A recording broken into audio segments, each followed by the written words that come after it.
Indonesia bagian timur, terdiri dari banyak pulau-pulau yang mempesona dengan kekayaan alam dan hasil bumi. Namun, hal tersebut tidak diimbangi oleh pemerataan pendidikan masyarakatnya. Hal ini terjadi karena banyak sekali masyarakat Indonesia Timur yang tinggal jauh di pedalaman, sehingga sulit untuk mendapatkan akses pendidikan yang layak.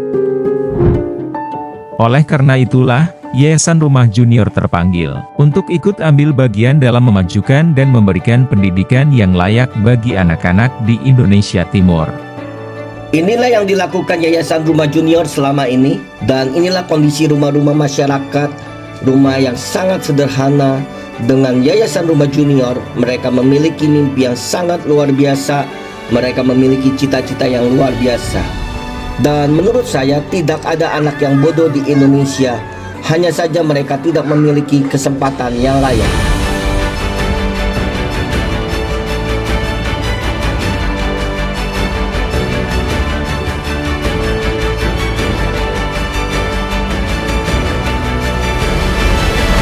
Namun, ternyata tidak hanya sektor pendidikan saja yang harus dibangun, akan tetapi juga kemampuan sumber daya manusianya.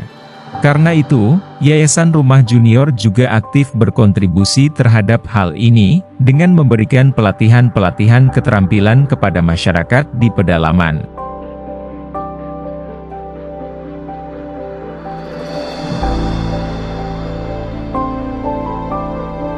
Bersama Yayasan Rumah Junior, saya mendapatkan makna hidup yang lebih berarti, yakni untuk mencerdaskan anak-anak di Desa Taitnama, untuk mengeluarkan mereka dari ketidaktahuan, untuk memberikan mereka ilmu, serta pendidikan yang nantinya dapat membuka wawasan mereka. Awalnya anak ini masih belum bisa berhitung, namun karena punya semangat yang tinggi untuk bersekolah di PAUD Harapan Bangsa, kini anak ini sudah bisa berhitung dan bisa beradaptasi dengan teman-teman lainnya. Dan saya berharap ada banyak anak yang seperti dia, yang memiliki cita-cita dengan dukungan sekolah dan fasilitas yang layak. Mari bersama-sama bergandengan tangan, baik dengan pemerintah daerah, tokoh masyarakat dan semua pihak terkait yang terbeban, untuk memberikan doa, daya dan dana, untuk membangun Indonesia Timur yang lebih baik.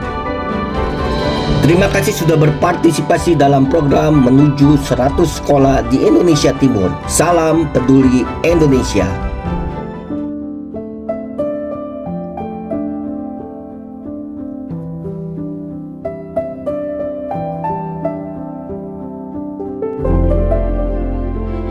Terima kasih Bapak Mama karena sudah membantu kami sehingga anak-anak kami sekolah dengan baik.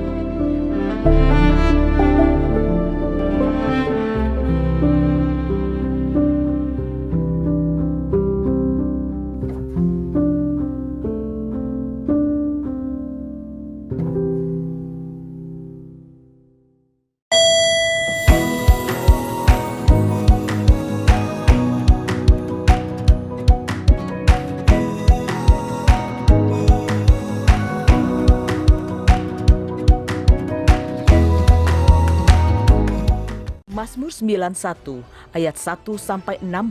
Dalam lindungan Allah, orang yang duduk dalam lindungan yang maha tinggi dan bermalam dalam naungan yang maha kuasa akan berkata kepada Tuhan, tempat perlindunganku dan kubu pertahananku, Allahku yang kupercayai. Sungguh, dialah yang akan melepaskan engkau dari jerat penangkap burung, dari penyakit sampar yang busuk.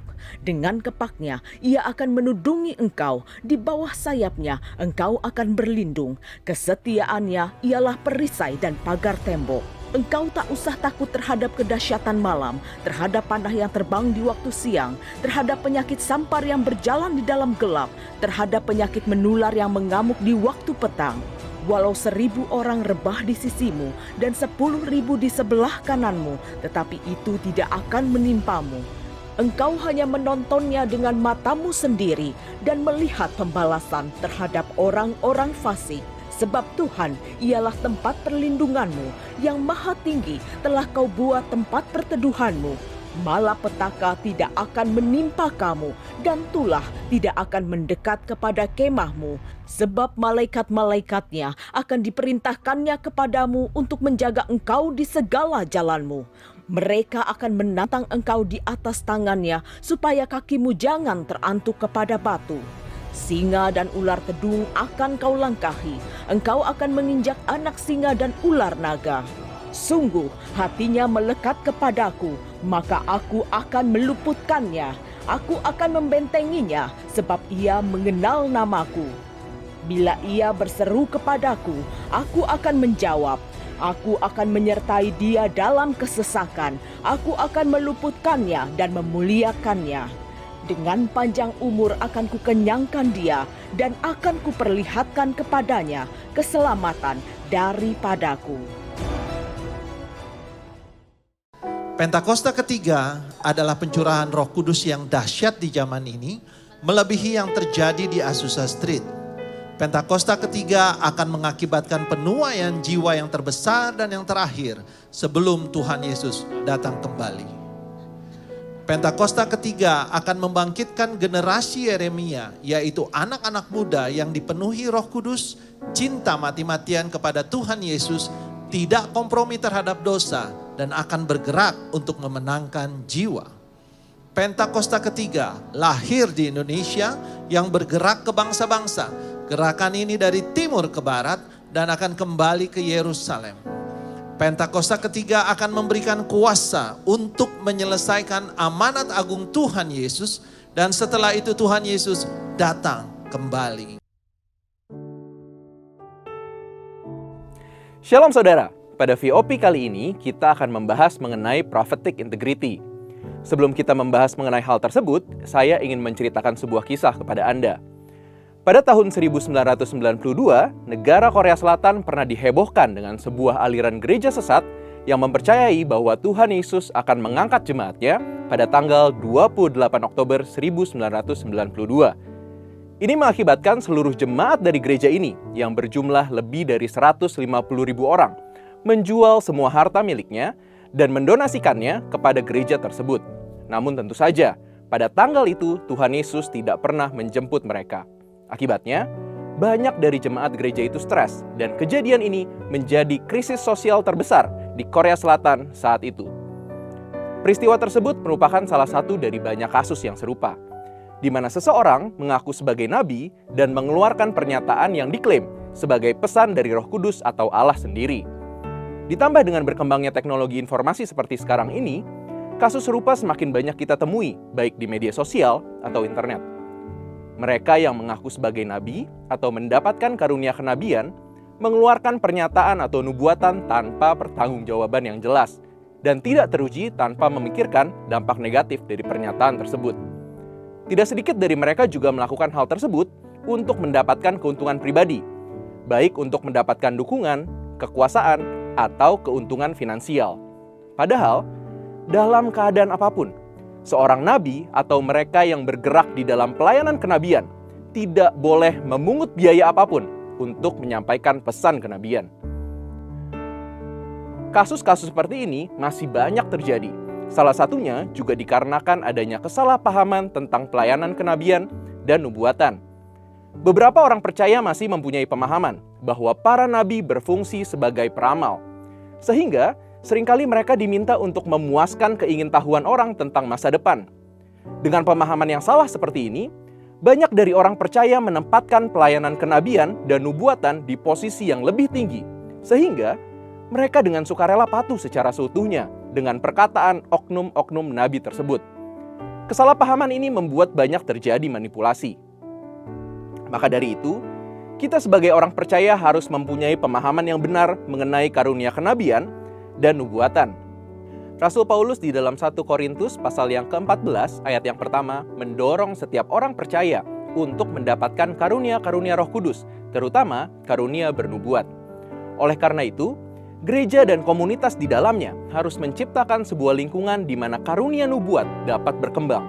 Untuk mencapai tujuan tersebut, kita perlu mendorong kebebasan di dalam roh, di dalam setiap pertemuan-pertemuan yang ada, serta memberikan ruang bagi ucapan-ucapan spontan sebagaimana tuntunan Roh Kudus dalam suasana yang dipenuhi dengan iman. Tetapi, semua ini harus dilakukan dengan pertanggungjawaban dan pengawasan yang tepat. Fungsi umum dari karunia bernubuat adalah untuk membangun, menasihati, dan menghibur. Selain itu juga, karunia bernubuat berfungsi untuk membawa orang yang belum percaya kepada pertobatan dan menunjukkan realitas Allah kepada mereka. Hal yang mendasar dari roh nubuat adalah kesaksian tentang Yesus. Oleh karena itu, tujuan akhir dari pelayanan nubuat adalah untuk meninggikan ketuhanan Yesus Kristus. Kita juga harus menyadari dan memahami bahwa perkataan nubuat di masa kini tidak memiliki tingkat inspirasi dan otoritas yang sama dengan kitab suci. Kita percaya, kitab suci merupakan perkataan Allah yang tidak dapat salah. Namun, kitab suci yang sempurna itu tidak selalu dikomunikasikan dengan sempurna oleh para nabi hari ini. Alkitab juga mengatakan bahwa kita saat ini tidak mengetahui secara lengkap dan bernubuat secara tidak sempurna. Hanya firman yang tertulislah yang dapat mengklaim diri sebagai firman Allah yang tidak pernah salah. Sehingga semua perkataan nubuatan pada zaman ini harus sejalan dan sesuai dengan firman Allah yang tertulis. Di sisi lain, kita sebagai orang percaya boleh bernubuat dan belajar menyampaikan pesan Tuhan, namun dengan tuntunan dan arahan pemimpin rohani atau otoritas rohani di atas kita. Alkitab memerintahkan kita untuk tidak meremehkan nubuat, tetapi untuk menguji perkataan-perkataan nubuat dengan seksama dan berpegang teguh pada apa yang baik. Ini berarti bahwa kita harus memupuk rasa hormat dan menghargai pelayanan kenabian yang sejati, serta tidak bersikap skeptis atau mencemooh. Ada beberapa indikator yang dapat kita pakai untuk menguji pelayanan profetik. Yang pertama, mencerminkan karakter Kristus. Yang kedua, memiliki standar moral dan etika sesuai firman Tuhan. Yang ketiga, bersedia dievaluasi. Yang keempat, memiliki kehidupan yang berbuah. Dan yang kelima, memiliki kerendahan hati untuk mengakui kesalahan. Kita percaya bahwa karunia kenabian dan nubuatan masih Roh Kudus curahkan hari-hari ini. Di hari-hari terakhir juga, Tuhan sedang membangkitkan pasukannya yang memiliki integritas untuk bergerak di dalam karunia kenabian dan nubuatan. Saudara, untuk penjelasan lebih lengkap dari tim teologi kami, silahkan buka link yang ada di atas atau scan QR Code yang tersedia. Tuhan Yesus memberkati.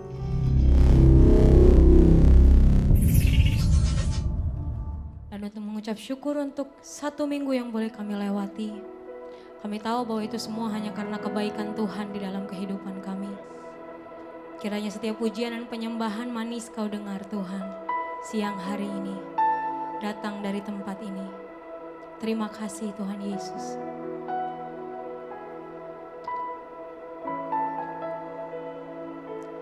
Ku hidup karena percaya Kau yang berjanji setia, pengharapanku selalu ada di dalam-Mu.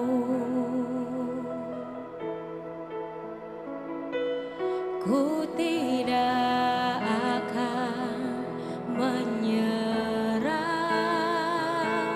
meski dalam kesesakan. Seluruh hidupku dalam genggaman-Mu.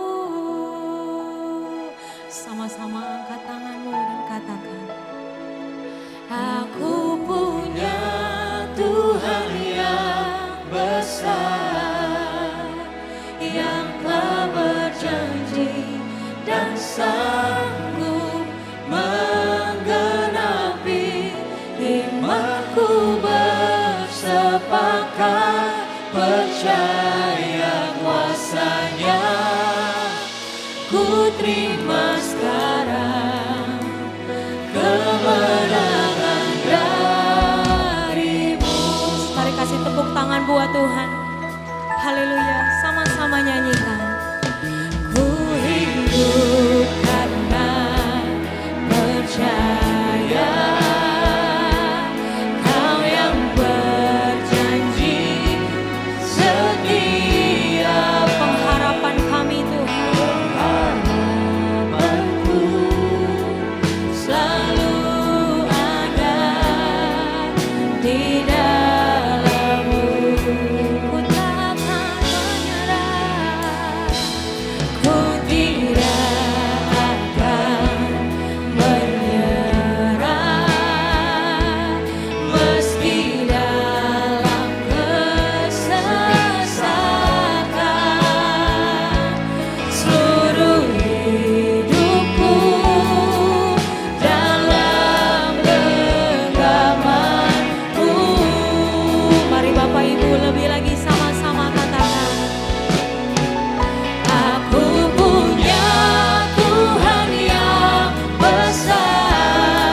yang telah berjanji dan sanggup menggenapi. Imanku bersepakat percaya kuasanya. Ku terima sekarang kemenangan darimu. Aku punya Tuhan yang besar, yang telah berjanji dan sanggup menggenapi. Imanku bersepakat percaya kuasanya. Ku terima sekarang, ku terima sekarang, ku terima sekarang kemenangan darimu.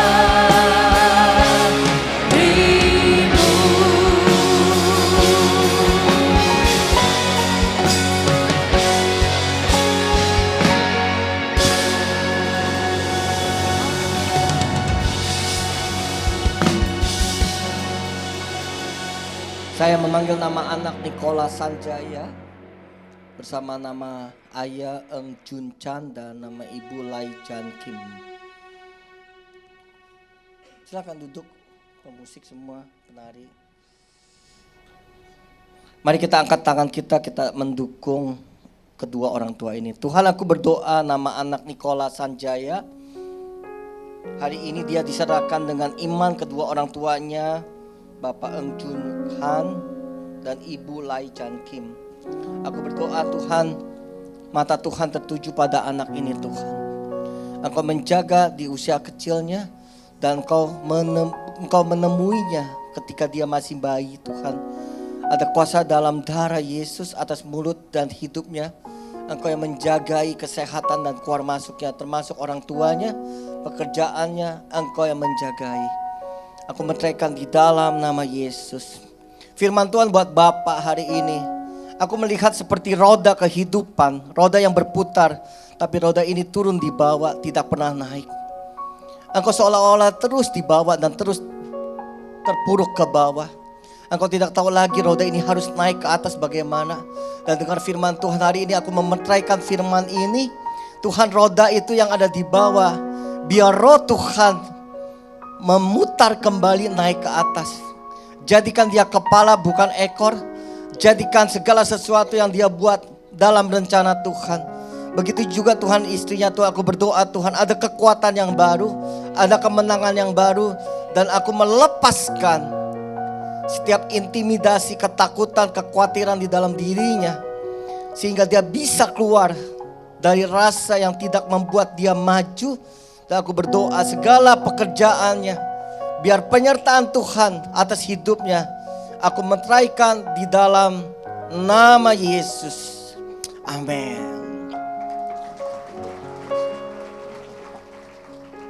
Silakan duduk Bapak Ibu semua, shalom. Nah, hari ini saya mau berbicara tentang keberhargaan diri ya saudara. Apa yang terjadi di masa lalu sangat mempengaruhi keadaan kita hari ini. Kalau saudara lihat papa mama masih muda ya, waktu saudara masih kecil lihat papa mama setiap tahun 2 tahun sekali pindah rumah, kontrak pindah lagi. 2 tahun lagi kontrak pindah rumah lagi, kontrak pindah rumah lagi. Saudara, ternyata alam sadar membuktikan anak yang melihat kejadian itu saudara, itu dia merekam segala sesuatu bahwa saya hidup dengan rasa tidak nyaman. Ya, atau papa mama yang selalu berantem terus. Saudara menjadi anak yang fatherless pasti. Menjadi anak yang fatherless, motherless saudara. Apa yang terjadi waktu saudara besar? Saudara menjadi orang yang malu sekali. Atau saudara menjadi orang yang bawel, keras kepala, auban dan tidak bisa ditegur. Menjadi orang yang sangat sensitif saudara. Luka masa lalu yang tidak disembuhkan secara tuntas akan menyebabkan seseorang mengalami keterpurukan. Kenapa ya saya udah ikut Tuhan loh. Katanya saya sudah ditebus oleh darah Yesus. Apa saja yang saya kerjakan kok saya tidak mengalami apa yang namanya anugerah Tuhan. Kenapa saudara? Alam sadar masuk ke dalam pikiranmu tanpa saudara mengerti, saudara bertumbuh di dalam sebuah kata frustrasi. Saudara, kalau saudara nonton film What Jennifer Did, saudara, ya.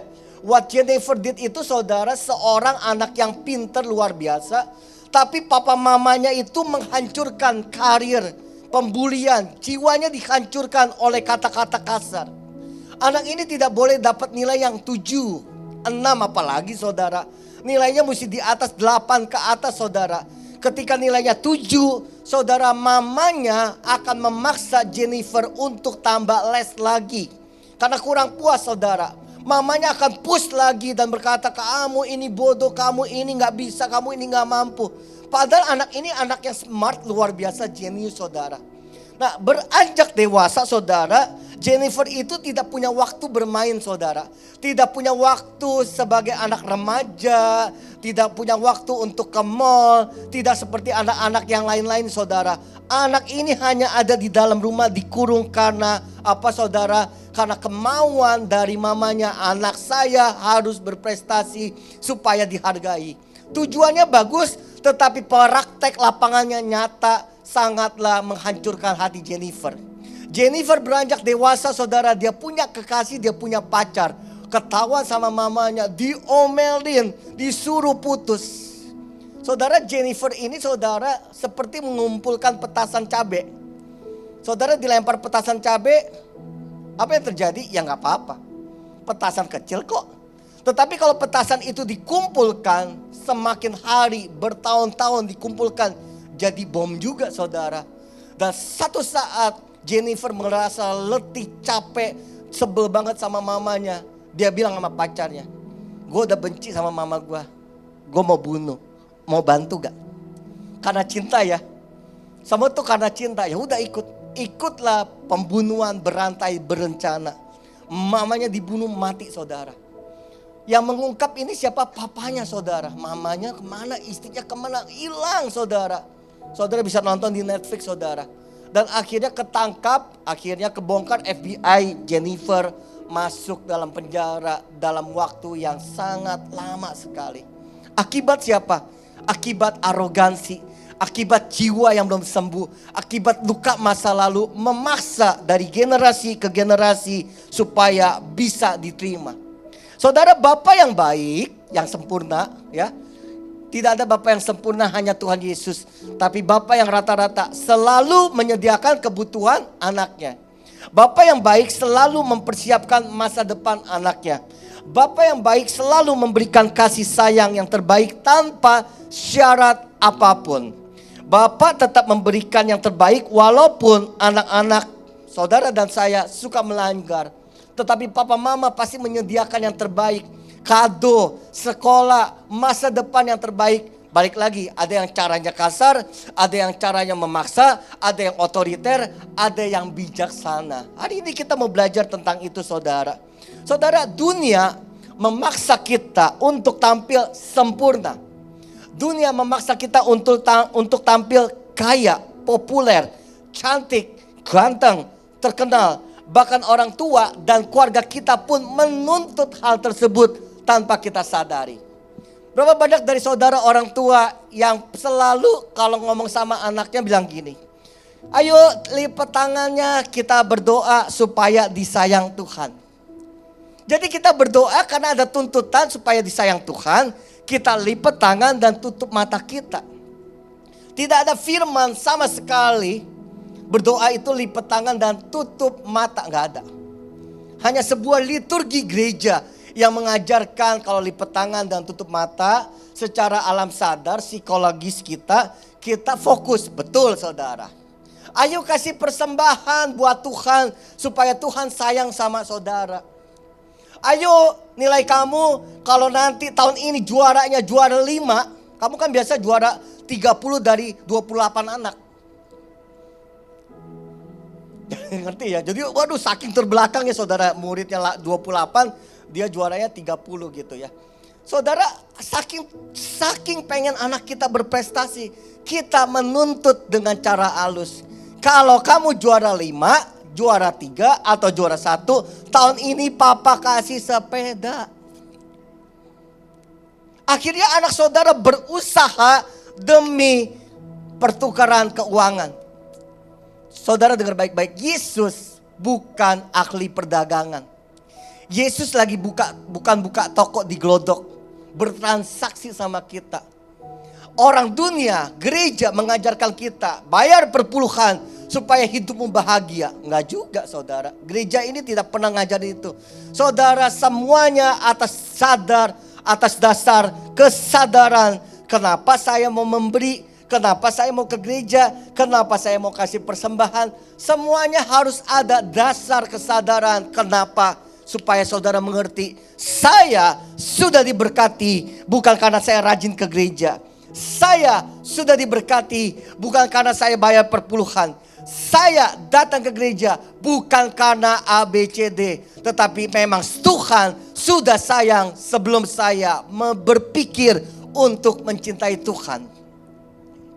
Gak ada transaksi saudara.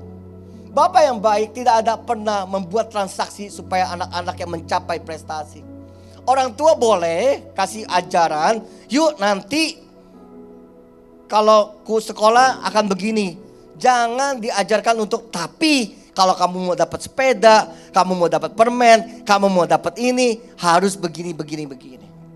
Kalau di sini ada guru sekolah minggu atau para pelayan Tuhan dari gereja lain, doanya udah rubah. Jangan ayo anak sekolah minggu lipat tangannya, tutup matanya, yuk nyanyi. Kalau nggak nyanyi nanti Tuhan gigit kamu. Gak ada saudara. Tapi secara gak sadar saudara, gereja makin berkembang, gereja makin sempurna, gereja makin sehat. Berpikir juga sangat kritis, akhirnya kita mulai meninggalkan transaksi-transaksi yang sebenarnya tidak pernah bisa membebaskan hidup kita. Saudara, karena begitu banyak tuntutan, akhirnya kita bingung dengan keadaan diri kita. Who am I? Diri kita ini siapa? Kalau saya mau tanya secara pribadi tentang hidup saudara, siapa sih saudara sebenarnya? Ada yang berkata, saya orang yang ceria, suka bergaul, tapi saya suka marah-marah.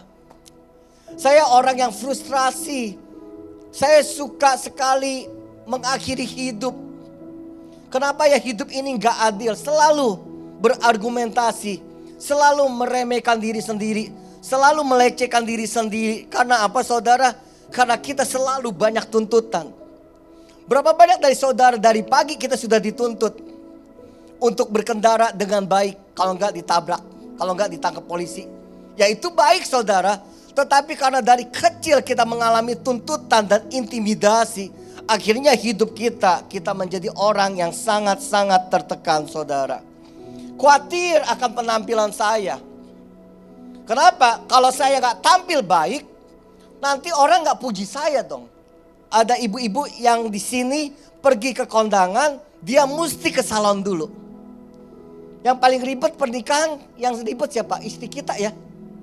Ke salon 2 jam. Saya kadang gak mikir, ke salon 2 jam tuh ngapain ya? Kan kalau bapak-bapak udah ngopi, udah chatting, udah meeting online. Istri kita hanya seputar ujung rambut sampai ujung kaki doang, udah 2 jam. Kenapa? Karena kita diciptakan memang berbeda saudara. Pernah gak istri saudara ya lagi pakai baju tiba-tiba ayo jalan mau kemana? Kondangan. Lalu suaminya berkata gini, lu gak make up, lu gak sisiran, lu gak salon, gak cari baju bagus. Kenapa? Karena kita harus tampil supaya kita diterima. Kita tampil bagus, kita ke salon supaya teman-teman kita berkata, lu cantik banget, kok awet muda, hebat. Karena apa? Karena kita haus pujian, penghargaan. Makanya kita pintar berbohong daripada kita pintar apa adanya. Betul ya?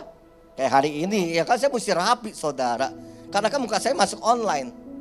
Ya kan masuk YouTube supaya nanti generasi berikutnya anak saya begitu besar, tambah besar dia punya anak, cucunya bilang gini, opa emang keren. Ya karena saya butuh pujian. Tetapi apakah itu yang kita cari dalam hidup kita? Kita cari itu supaya Pak demi kata orang. Kita gak suka dikatakan lu botak lu ya, makin lama makin botak.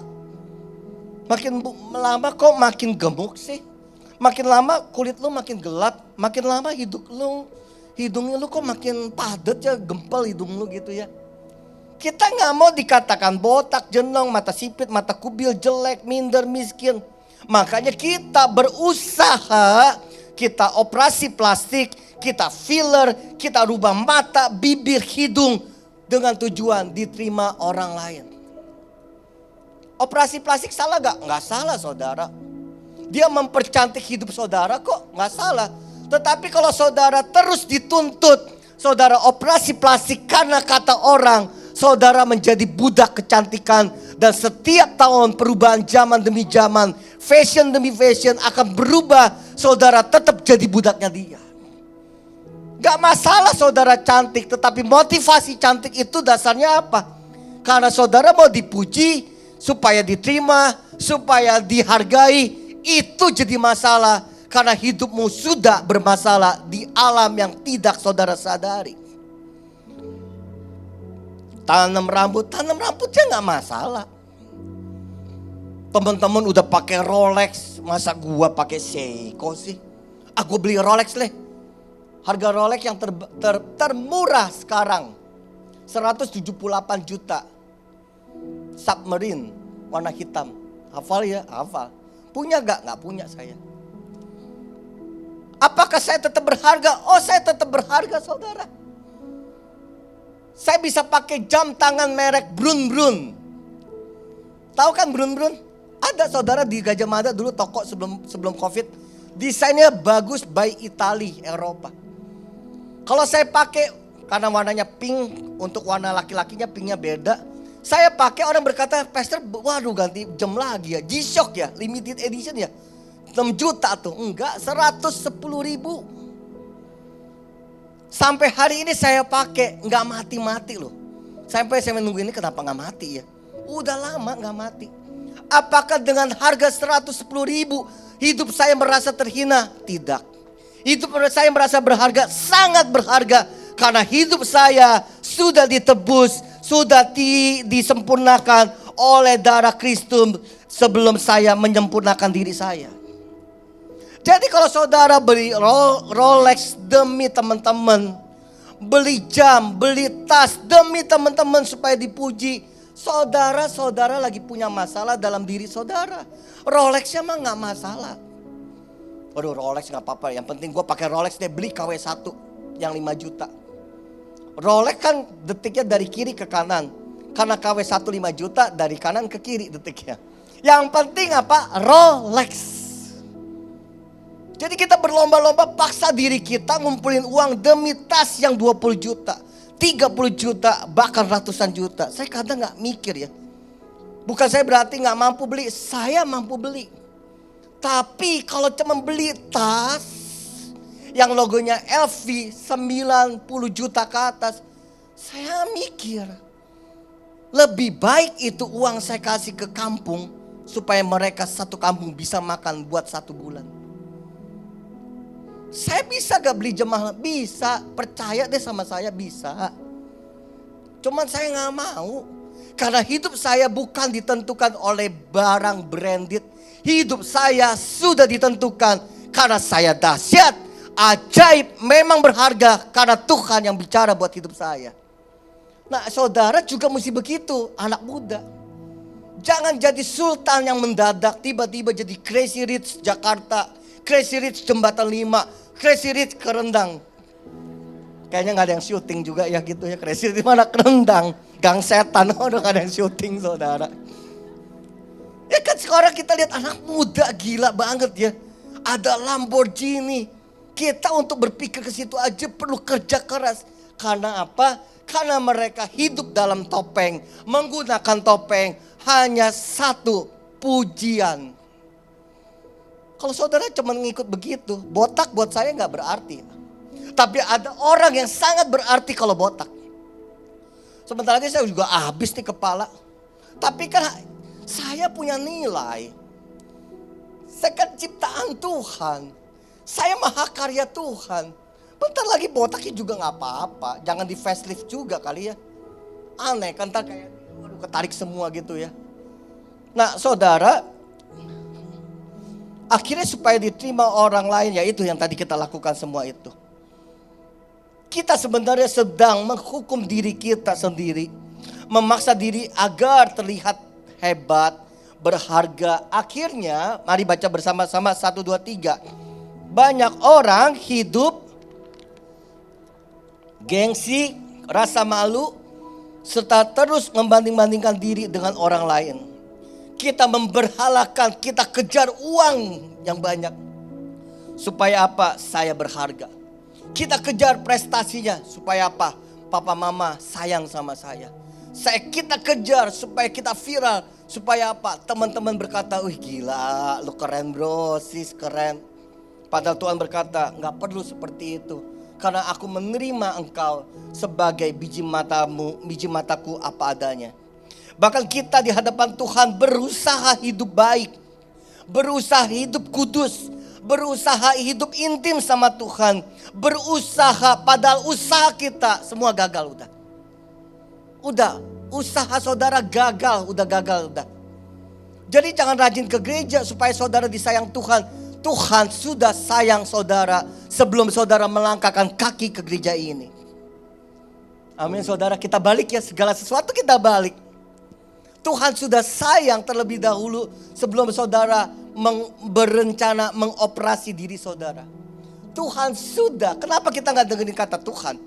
Kenapa kita dengerin kata teman-teman kita yang akhirnya membunuh karakter kita. Dan akhirnya kita malu, kita takut, kita minder. Kejadian 1 ayat 26 berkata, baiklah kita menjadikan manusia menurut gambar dan rupa kita. Kalau rupanya Tuhan gimana? Dahsyat dan ajaib. Blueprintnya Tuhan sempurna adanya. Dia sangat-sangat mendesain kita sempurna karena dia sutradara yang sangat luar biasa. Saya kasih contoh ya saudara ya. Kita ini ciptaan yang sempurna menurut gambar dan rupa kita. Saya kasih contoh. Berapa tahun yang lalu saya bangun panti asuhan ya. Dan hari ini terbengkalai karena ya gitulah saudara, ditipu kontrakan, ditipu kontraktor, uang dibawa kabur. Akhirnya ya tanah itu akhirnya terbengkalai dan kita memutuskan kita mau jual saudara. Sampai hari ini aduh gak ada yang beli-beli saudara ya. Nah kejadian itu saudara di mana kita menerima bayi ketujuh yang dibuang oleh orang tuanya. Dibuang oleh orang tuanya. Bayi yang ketujuh itu jam 1 pagi saya, istri saya Ibu Nelly dan anak saya Farel pergi ngambil bayi itu saudara. Itu bayi yang menurut saya sedih banget, kurang ajar lu ya. Lu bikin seenaknya, lu buang seenaknya. Karena jam 1 pagi saya mau cari susu di mana? Saya mau cari dot di mana? Saya mau cari selimut, baju dan lain-lain di mana jam 1 pagi? Kita waktu ngambil kita bilang gini sama orang tuanya, yakin ya? Mau kasih saya mau dibuang? Yakin? Udah yakin Cik? Kasih dia tinggal. Gak ada loh itu rasa, itu bayi yang terakhir tinggal di rumah kita hampir 2 minggu. Kita cari susu jam 1 pagi di mana coba? Cari dot. Saya sampai anak saya si Farel, ayo Dedi, dia yang semangat saudara. Dia mungkin berasa ya, anak saya waktu anak itu umur berapa ya? Sekarang dia mau 15 tahun, berarti 11-12 tahun. Umur 11 itu dia punya rasa manusianya tinggi. Ayo Dedi cari susu, cari ini di mana deh jam 1. Akhirnya saya bilang gini, saya telepon dokter hewan saya ya. Dok, dokter kan punya anak-anak anjing tuh yang disusuin. Pinjem dotnya dong. Kenapa kok? Kenapa? Ini ada bayi dibuang ke saya. Saya gak punya dotnya, boleh pinjem gak? Oh dokternya kasih tahu, Pak Bapak ke situ Pak, apotek 24 jam. Akhirnya kita dapat susu, kita dapat dot, dan kita bawa pulang. Kita kasih kenyamanan dan memberi masa depan yang baik. Itu saya manusia. Apalagi Tuhan akan menjaga saudara lebih dari manusia. Dia kasih kenyamanan, dia siapkan masa depan lebih dari manusia. Tetapi masalahnya kenapa kita terus khawatir akan pemeliharaan Tuhan? Kenapa kita terus bertanya-tanya? Kenapa kita terus bertanya-tanya dan akhirnya kita berkata memakai kekuatan diri kita sendiri? 1 Samuel 16 ayat 7 berkata, tetapi berfirmanlah Tuhan kepada Samuel, jangan pandang parasnya atau perawakannya yang tinggi, sebab aku telah menolaknya. Bukan yang dilihat manusia, yang dilihat Allah. Manusia melihat apa yang di depan mata, tetapi Tuhan melihat hati. Ini cerita saudara, Nabi Samuel lagi datang ke keluarganya Daud dan berkata, ada anak-anakmu lagi gak yang sisa? Karena papanya Daud mengeluarkan anak-anaknya yang ganteng-ganteng, yang tinggi besar, yang punya skill berperang. Daud disumpetin. Lalu firman Tuhan kepada Nabi Samuel, panggil ada satu anak lagi. Iya, gak masuk standar, gak masuk perhitungan sebagai tentara, gak masuk sebagai pemimpin, standar pemimpin. Bukan siapa-siapa, tapi Tuhan memilih saudara juga. Kalau saudara ngomong standar pendeta, gereja yang sehat adalah gereja yang jemaatnya ribuan. Gereja yang sehat, gereja yang viral sekarang standarnya. Gereja yang sehat, gereja yang musiknya luar biasa, bikin album, LED-nya besar, kapasitasnya ribuan. Itu yang lagi datang saudara. Saya tidak akan pernah masuk standar sebagai gereja yang sehat. Kenapa? Karena minggu depan, besok nih Rabu, saya ke pedalaman hutan Sulawesi. 12 jam daki gunung, Pak Haryanto udah pernah tuh. Sampai wah keram, sampai gak mau lagi ya pes nanti dulu ya. Sampai trauma. Trauma sama tukang ojek, karena tukang ojeknya juga trauma sama dia. Kita 12 jam hari Rabu hanya menginjil untuk 20 orang animisme. Enggak masuk standar gereja sehat. Enggak masuk standar pemimpin yang luar biasa, enggak masuk. Tapi Tuhan berkata, kamu pergi walaupun cuma 20, walaupun tidak ada signal, tidak ada listrik, tidak ada apa-apa. Kamu pergi dan daki 12 jam. Saudara mau ngomong apa? Kalau saudara mau tanya pendeta viral, saya gak masuk hitungan saudara. Gak masuk deh saudara. Siapa Paulus Suryajaya? Gak ada yang kenal. Bahkan satpam security aja gak ada yang kenal saya. Jadi saya gak masuk. Kalau saudara cuma mau standar gereja yang dipuji, teman-teman misionari saya yang di India itu gak masuk standar. Teman-teman saya yang di Kamboja misionari gak masuk standar. Yang di Syria gak masuk standar saudara. Mereka mesti jalan berjam-jam bawa obor pagi-pagi dan malam-malam. Kadang ketemu macan dan harimau. Hanya untuk memberitakan Injil 30 orang.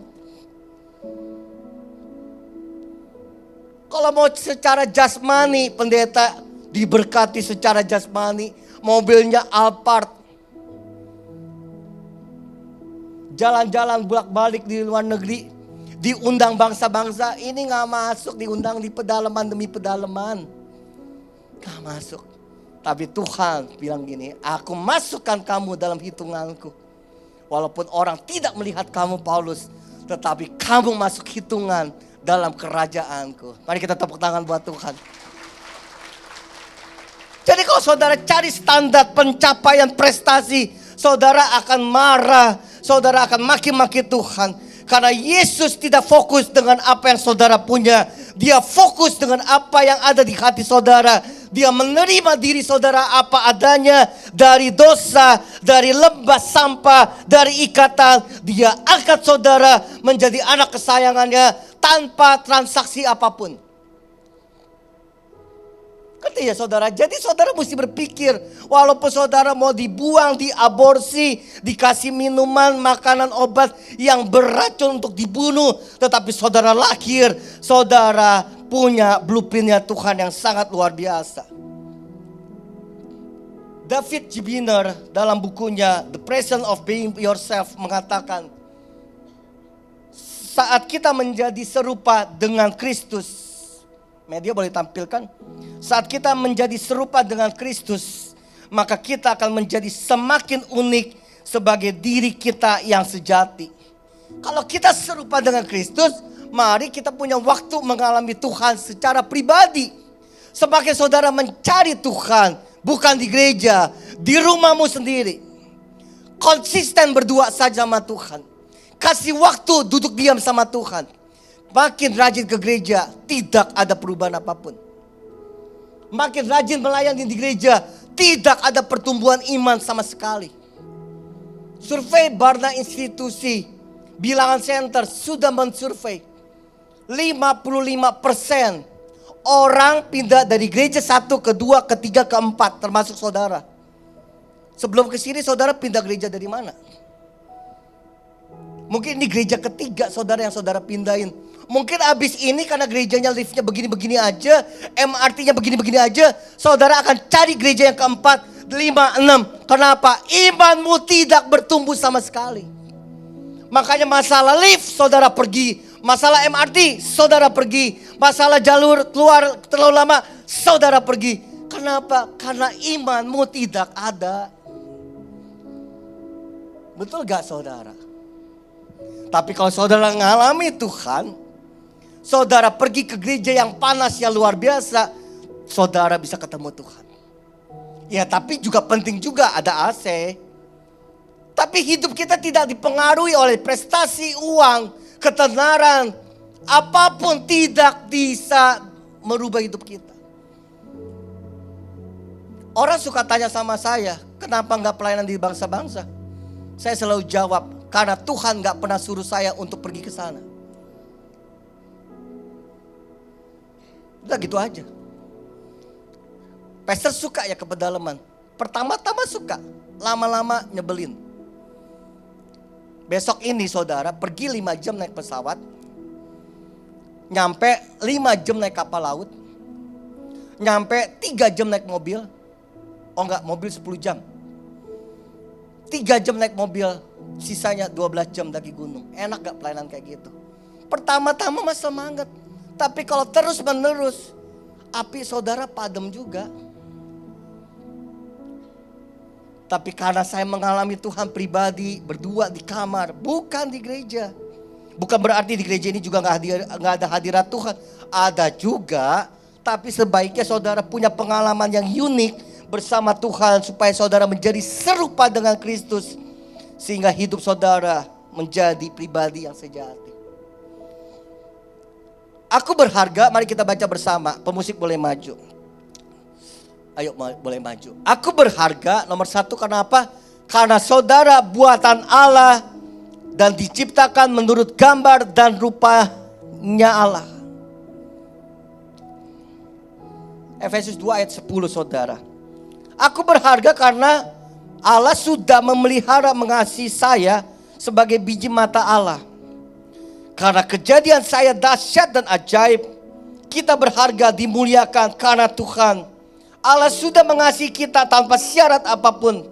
Allah melibatkan dirinya dalam karya pekerjaan dalam hidup kita. Saudara sudah ditebus dengan darah yang sangat mahal.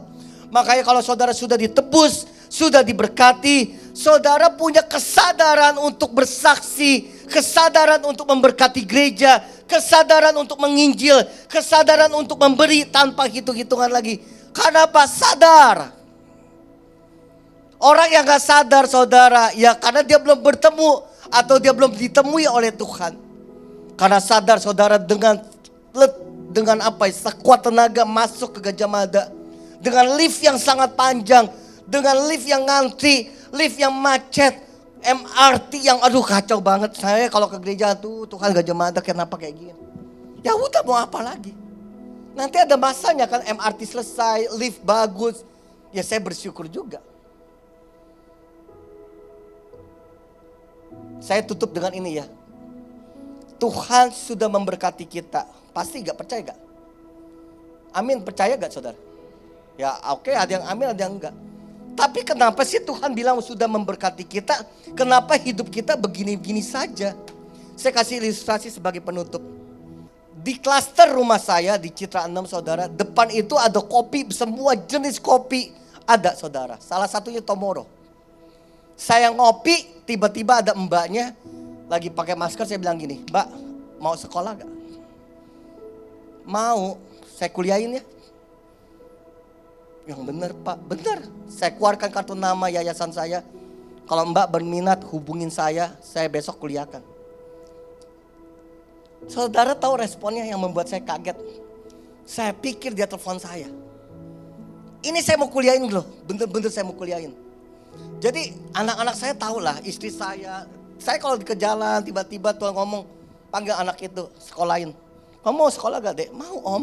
Udah hubungin saya, besok sekolah. Beneran sekolah. Yang ini saudara, saya sampai kaget saudara. Kamu saya kuliahin ya.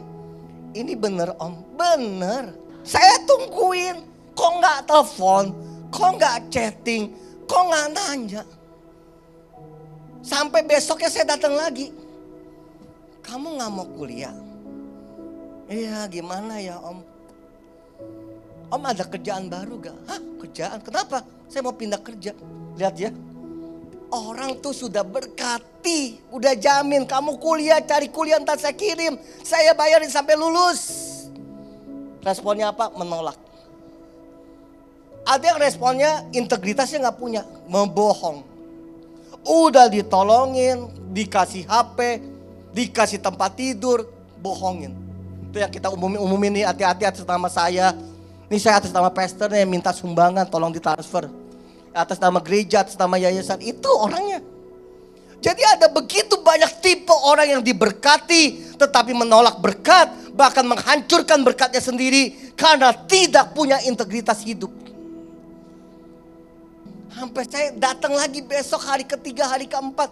Saya pengen tahu responnya dia, lo mau kuliah apa enggak? Ditolak sampai hari ini. Dan hari ini gue juga terasa tertolak, gue gak ke situ lagi. Kayak cinta sebelah pihak nih begini nih, sakit tahu. Ngerti ya maksud saya ya? Tuhan sudah memberkati saudara. Tinggal responmu yang benar deh. Kerja yang benar deh. Jujur saudara. Aduh, jemaat ini banyak kita tolong, tapi yang bohong juga banyak. Beneran yang bohong banyak. Yang pakai nama yayasan, yang pakai nama gereja, yang pakai nama pendeta. Aduh, saya bilang bagaimana Tuhan mau kasih lebih lagi. Amin saudara. Hari ini saudara, saya gak tahu saudara terpuruk atau enggak.